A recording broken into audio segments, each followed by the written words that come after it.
to Love, Kim Chiu at Gerald Anderson. Tuluyan na namang naghiwalay dahil kay Bea Alonzo. Ang Isang pagtitinginang sinubaybayan ng buong bayan mula sa simula. Ngayon, tuluyan na nga bang magtatapos? Kim Chiu at Gerald Anderson, hiwalay na nga ba?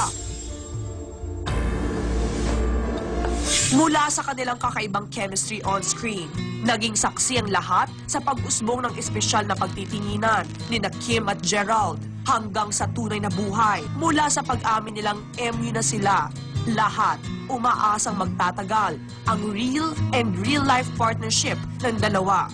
Sa kabila ng matitinding intrigang pilit silang pinaghihiwalay, kaya nang pumutok ang panibagong balitang di umano, hiwalay na sina Kim at Gerald. Marami ang kaagad na bahala at ang pangalang naiipit ngayon sa kontrobersiyang ito, si Bea Alonzo. But there's a possibility of reconciliation between the two, represented by these two cards. The Pope card reverse and the Eight of Swords. Pero ang possibility ay very steep at merong negative, medyo negative na ang tingin ng iba. At ang Pope card represents broad-mindedness,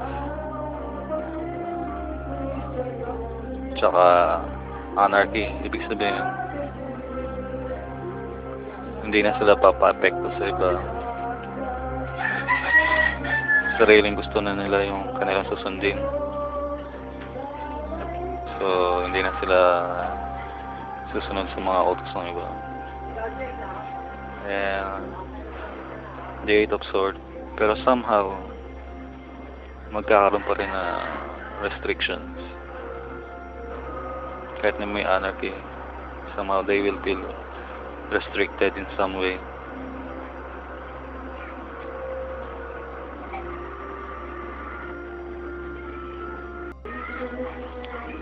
And the pictorial symbols here, when you take these two cards out, this will somehow symbolize a fish.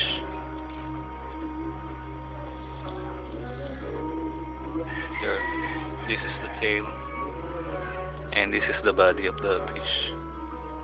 And fish is a symbol of prosperity. So, yung relationship being in the tail part, ang ibig sabihin na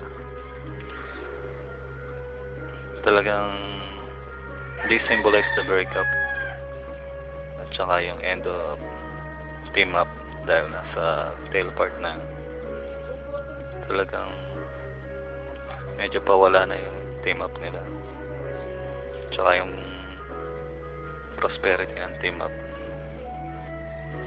So that is the reading, and the tarot have given us a multitude of reasons why they break up.